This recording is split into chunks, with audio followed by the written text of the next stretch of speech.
evening and welcome to this edition of Newsletter on 6. I'm Jim Fuller. In tonight's news, Tullahoma celebrated Earth Day a little early this year. Early voting had started in Coffee County and things got a little sticky at the recent political forum. We'll have all these stories and more on tonight's Newsletter on 6. Friends, it's time for a change. Hello, I'm Scott Hansard, Republican candidate for Coffee County Road Superintendent. For over 35 years, I've built and maintain roads all over Middle Tennessee. I'm ready to put that experience and expertise to work for you as your Coffee County Road Superintendent. I know how to lead and I know how to get things done. Friends, it's time for a change. Vote Scott Hansard, Republican candidate for Coffee County Road Superintendent. MacArthur Manor Assisted Living is passionate about creating better experiences for our Manchester seniors. Our residents describe us in a few words. Welcoming. When you walk through the doors at MacArthur Manor, we'll treat you like family. Caring. Through high standards of personalized care, we help residents live life to its fullest. Engaging. With a wide range of life-enriching activities, there is something for everyone at MacArthur Manor. With our residents and staff now vaccinated, call us today to schedule your safe and personalized tour. Welcome back. Earth Day is Friday this year. Tullahoma held their Earth Day celebration on Monday afternoon at the South Jackson Civic Center in order to coincide with the weekly farmers market that has just started back up for 2022. Newsletter's Philip Scoggins went by and brought us this report from the event. First, thank you very much for joining us today. We've had several hundred people come through. We've finished up. I'm pointing to empty space right now because there's nothing there. But we had a rain barrel event earlier today, and 30 folks came by and got those to help with our stormwater program. We've got behind me several dogs that were up for adoption through the animal shelter. So we're very thankful that the animal shelter came by. Behind me, Interlocal Solid Waste gave away composters. We've got soil conservation. The master gardeners are here. We've got a couple from the regenerative school in Fayetteville that came by to talk about just more sustainable farming practices. The Highland Rim Bike Club came by. We've got a gentleman from Old Stone Fort who came by just to remind folks that we do have a state park right here in Coffee County, so that was very kind of him to be here. I might forget somebody. And of course, then we've got the farmers market, which is on this side, and so we've had our vendors. This is our third week for the farmers market, and so we were so happy that it was a really good turnout for them. We had lots of folks shopping. We had a gentleman, Mr. Jim Wood, and his wife Inga were playing some bluegrass here earlier. They did a fantastic job. I think they're on break, but they'll be back out later. But it has been a really wonderful event. We've enjoyed very much. So thank you for coming. Great. Yeah. Well, we'll go off and go listen to Jim and Inge for a second. Sure. And go see some of the vendors. Oh yeah, get it while you can.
Celebrating Earth Day by celebrating the trees in Tullahoma.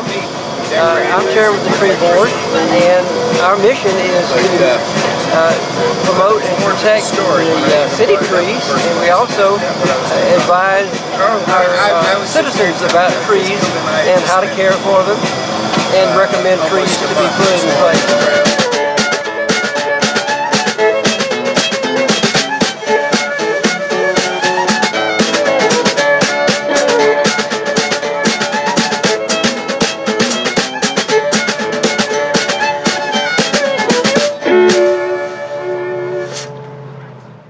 Tennessee gas prices are continuing their downward trend, falling 4 cents over the course of last week. This year marks 5 straight weeks of decline, or rather this week marks 5 straight weeks of declines in Tennessee's state gas price average. The Tennessee gas price average is now $3.85, which is nearly 22 cents less expensive than 1 month ago and $1.14 more than 1 year ago. Megan Cooper, spokeswoman for AAA, said, quote, Gas prices across Tennessee have been steadily declining for the last 5 weeks. The oil market remains volatile and fluctuations in crude oil prices are expected this week. Concerns about increased global oil prices and the expected jump in gasoline demand leading into the summer travel season could cause pump prices decline to its low this week. Gas price average in Coffee County is currently $3.80 according to AAA. That is 5 cents below the state average and 28 cents below the national average of $4.08. The highest gasoline prices in the nation remain out west, averaging $5.70 in California. We'll be right back after these messages. I am tremendously blessed to be living at Parkview and very happy to be part of a loving and caring community. Best thing you can say is this really a great place to live. That's all there is to it, no doubt about that. It's your home. You just do what you would if you were at your private home. You know, we love it. It's great. It's just like having a whole neighborhood around you, and it's fun. It's just a great place to live. Hi, my name's Bobby Carter, and I'm asking for your vote in the Circuit Court Judgeship of Coffee County, 2nd Division. I grew up in Tullahoma. I attended the Citadel and the University of Tennessee Law School. After that, I served my country as an officer in the United States Navy JAG Corps. Since then, I've been a trial lawyer in Coffee County for the last 25 years. I feel that I have the legal and life experiences to protect the citizens of this county over the next 8-year term. I would appreciate your vote in the May 3rd Republican primary. Thank y'all. Welcome back. Early voting for the May 3rd Coffee County primaries began last Wednesday, April the 13th. From Wednesday through the end of voting on Saturday, April the 16th, approximately 1,150 votes were cast, according to Administrator of Elections Andy Farah. These totals include the first 3 full days and a half day of voting on Saturday. Early voting ends on April 28th, and Election Day is May the 3rd. Registered voters in Coffee County can appear and cast their early voting ballot at one of 2 locations: Coffee County Election Commission at 1329 MacArthur Street, Suite 6 in Manchester. Early voting hours are between 8 a.m. and 4:30 p.m. Monday through Friday, or 8:30 a.m. until noon on Saturday. Or you can vote at CD Stamp Center at 810 South Jackson Street in Tullahoma. Early voting hours there are between 9 a.m. and 4:30 p.m. Monday through Friday, and 9 a.m. till noon on Saturdays. Voters are required to show a federal or state photo ID when voting. If you do not early vote, you will vote at your assigned precinct on Election Day. That's May the 3rd. Voting hours are 8 a.m. to 7 p.m. on that day. If you have questions, contact the Election Commission at 931-723-5103. And speaking of the election and our continued coverage of the Thunder Radio Political Forum, we now hear from Craig Northcott and Felicia Walkup. When their responses, we'll hear their responses when they were asked about why Craig fired Felicia just after he was elected. When D.A. Northcott was elected in 2014, before taking office, he dismissed you from your position as Assistant District Attorney. What was the reasoning provided for that decision, and did that factor into your decision to run? In 2014, Mr. Northcott was elected District Attorney General. I had a meeting with him, an individual meeting with him. I had just tried a case, I think 2 days prior to my meeting. I was still working. Mr. Northcott and I chatted, I believe by phone, if I'm not mistaken.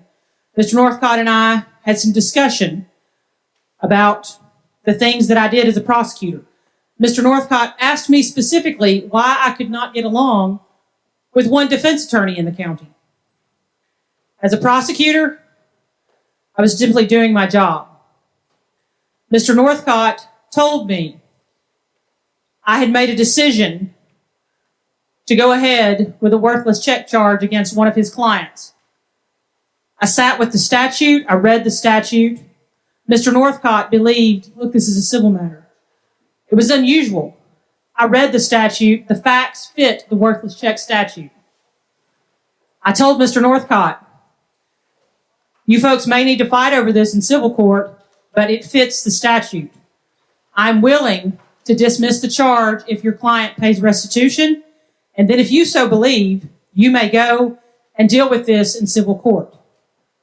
Mr. Northcott's client did, in fact, pay restitution. The case was dismissed. He told me specifically it was that day that he decided he was going to go pick up his papers. It was that day because I refused to disobey the statute. That's all I can tell you about that. Did it affect my decision to run? Absolutely not. If you want proof, go to the election commission. I picked up papers first to run for that judge position. That's what I picked up my papers for. I thought, I've been doing this for a while. See about the judge thing. As I started that process, I kept hearing over and over and over again, we wish you would run for DA. We wish you would run for DA. Here I am.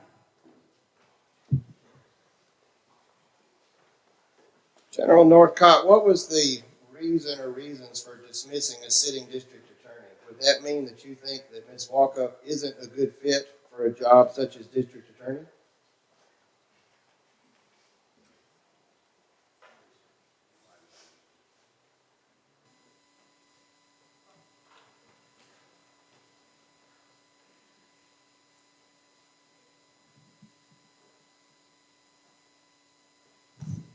I'm very reticent to answer this question, frankly.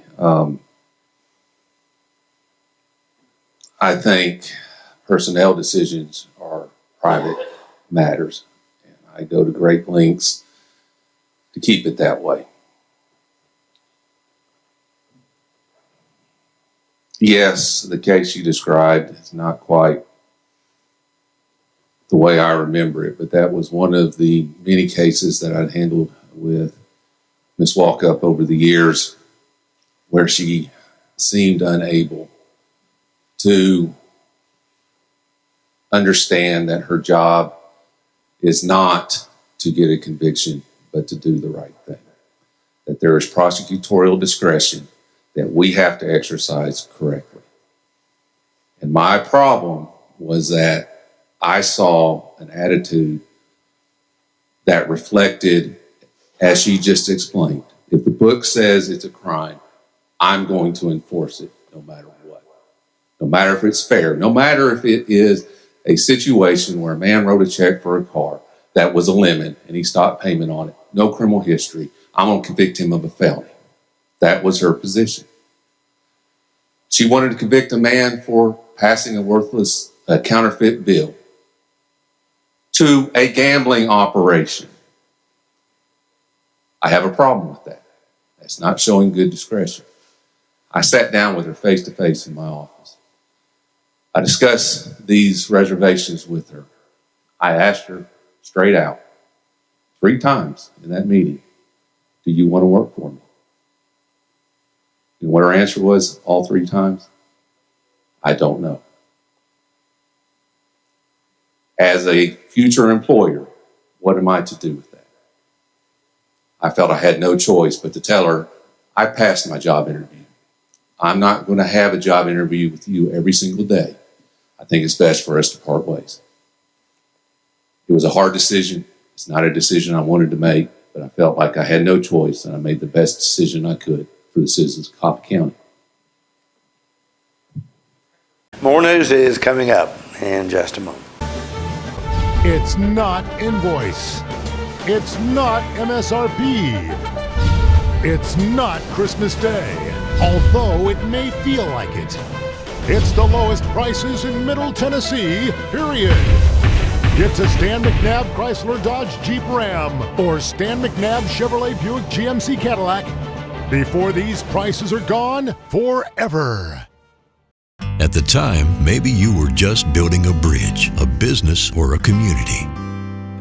Maybe you were simply working for a home or a better tomorrow. At the time, you served out of duty and love of country. But in that time, we see a legacy created, an American dream lived. Don't let illness or injury slow you down. The rehab team at Life Care Center of Tullahoma is ready to help you live well. Welcome back. Also at the recent Coffee County Political Forum, candidates Eric Birch and Bobby Carter, who are candidates for Coffee County Circuit Judge Division 2, were asked why they were wanting to leave private practice and become a judge. Boy, I'm sure wondering that right now. Why would I put myself through this? Most lawyers run from their disciplinary record. They want to bury it. They want to hide it. Most lawyers don't want you to know that they've been in trouble, and most people don't want you to know that they were a drug addict. But I learned something in recovery in the 500 AA meetings, 1,500 AA meetings I attended, and lawyers' assistance program meetings, and going and trying to work with people that are trying to get through this. And this is what I learned, that if I'm open about my addiction, and I've had this happen, somebody will come to me after court, or they'll come to me after some whatever proceeding or whatever meeting. They'll come to me and they'll say, "Bobby, do you think I might have a problem?"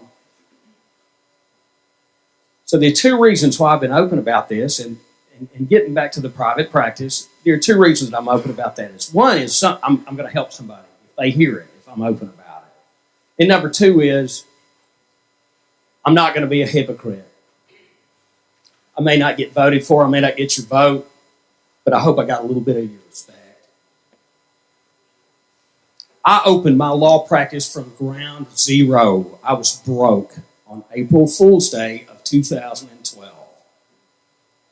My life was in shambles. I was just starting to put it together. My marriage was rocky. My faith was strong. And a lot of people suggested to me, "Bobby, you're probably not going to be able to come back here. You might want to work." And I had opportunities in Nashville, and I had opportunities in Murfreesboro and Chattanooga.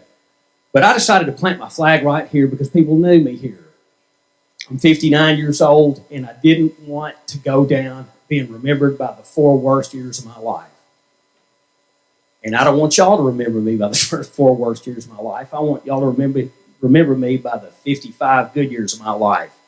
My law practice is fine, but I feel like I've been called to do something else. I figure God saved me back during that hurricane of bad judgment, and he saved me for a purpose. Thank y'all. Mr. Birch?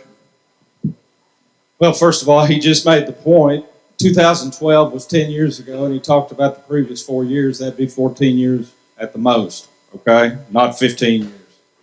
The short answer to that question for me is I intend to retire from my current law practice if I'm not named judge. The system is currently it's a hard way to make money and make a living for my family. There are other business interests that I have that I've been successful at, and I'm not ashamed of that. I will always maintain a law practice, and I will help people that I want to help, and that's it. So that's why I'm doing this. I think I'd be good at it. I think I could make a difference in the legal system. Thank you. Coffee County Rural Solid Waste and Tennessee Department of Environment and Conservation will hold a household waste collection event from 8 a.m. until 1 p.m. this Saturday, April 23rd. The collection will be at 2180 Highway 41 North, heading out of Manchester, just past Old Stone Ford. This is your chance to dispose of hazardous household waste for free. You can dispose of leftover household chemicals, lawn and garden products, and automotive material that you've never known what to do with. Household waste is defined as corrosive, flammable, toxic, or reactive materials used in your home, car, or truck, garden and lawn equipment that is unwanted or unusable. Items to bring include drain openers, oven cleaners, wood cleaner and polishes, metal cleaners and polishes, toilet bowl cleaners, disinfectants, paint thinner, wood preservatives, paint strippers and removers, adhesives, fingernail polish removers, pool chemicals, photo processing chemicals, medicines and drugs, reactive materials, aerosols, compressed gas, mercury thermostats, fluorescent light bulbs, needles, but only if inside of a container, lead, herbicides, pesticides, fungicides, fertilizers, fuel additives, grease and rust solvents, air conditioning refrigerants, starter fluids, auto body putty, coolants, or carburetor cleaners. No medical or infectious waste except needles in puncture-proof containers. No explosives, ammunition, radioactive waste, including smoke detectors or any empty containers.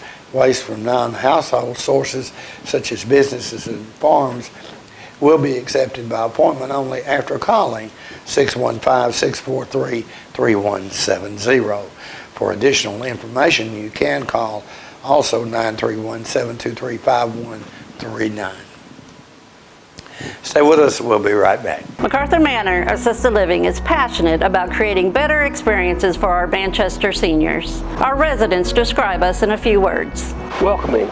When you walk through the doors at MacArthur Manor, we'll treat you like family. Caring. Through high standards of personalized care, we help residents live life to its fullest. Engaging. With a wide range of life-enriching activities, there is something for everyone at MacArthur Manor. With our residents and staff now vaccinated, call us today to schedule your safe and personalized tour. Friends, it's time for a change. Hello, I'm Scott Hansard, Republican candidate for Coffee County Road Superintendent. Our Highway Department is one of the largest departments in Coffee County government, with 640 miles of roads and bridges and budget of $3 million. It's time we start applying for grants. It's time we start using modern road building and maintaining techniques. Friends, it's time for a change. Vote Scott Hansard, Republican candidate for Coffee County Road Superintendent. The individuals with dementia, those with Parkinson's, those that have maybe mobility issues, need caregivers. Well, those caregivers are 24 hours a day at home and they never get a rest. And if they have to go to work, they're kind of out of luck. So that's why Trinity came into existence 25 years ago, to allow the caregivers to have a safe center where they could put their loved ones, know they would be well cared for, stimulated, fed good nutritious meals, have activities to their level, and then the caregiver can stop by and pick them up and go on home and have some continuity into their life. Well, welcome back. In between rain showers this past weekend in Tullahoma, John Cook and his Cookie Time Quartet took the outdoor stage at South Jackson Civic Center to the delight of the gathered crowd. News Leader's John Gray brings us this video.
Stay with us. Your weather forecast is coming up next. Hi, my name's Bobby Carter, and I'm asking for your vote in the Circuit Court Judgeship of Coffee County, 2nd Division. I grew up in Tullahoma. I attended the Citadel and the University of Tennessee Law School. After that, I served my country as an officer in the United States Navy JAG Corps. Since then, I've been a trial lawyer in Coffee County for the last 25 years. I feel that I have the legal and life experiences to protect the citizens of this county over the next 8-year term. I would appreciate your vote in the May 3rd Republican primary. Thank y'all. One thing about Parkview, we could bring our animal out there with us. It would have been a deal breaker if we had not been able to take Gracie. Yeah, we would not have gone. If you want to do something, there's something to do most of the day. You shouldn't get bored. I really enjoy my life here at Parkview. I really choose what I want to do. We have a wonderful library with hundreds of books that I love. It is a wonderful place. Welcome back. We'll take a look at your weather forecast at this time, starting with your weather history on this day. Our record high was in 1946 at 87 degrees. The record low was in 1983 at 28 degrees. Average high on this day is 72, and the average low is 48. Partly cloudy weather expected tonight with a low of 55. Sunny weather in the forecast for Friday with a high of 81 and a low of 58. Sunny weather in the forecast for Saturday with a high of 82 and a low of 62. And that's our news leader report for this evening. We invite you to join us each Tuesday, Thursday, and Saturday at 6, 8, and 10 for News Leader on 6. You have a good evening.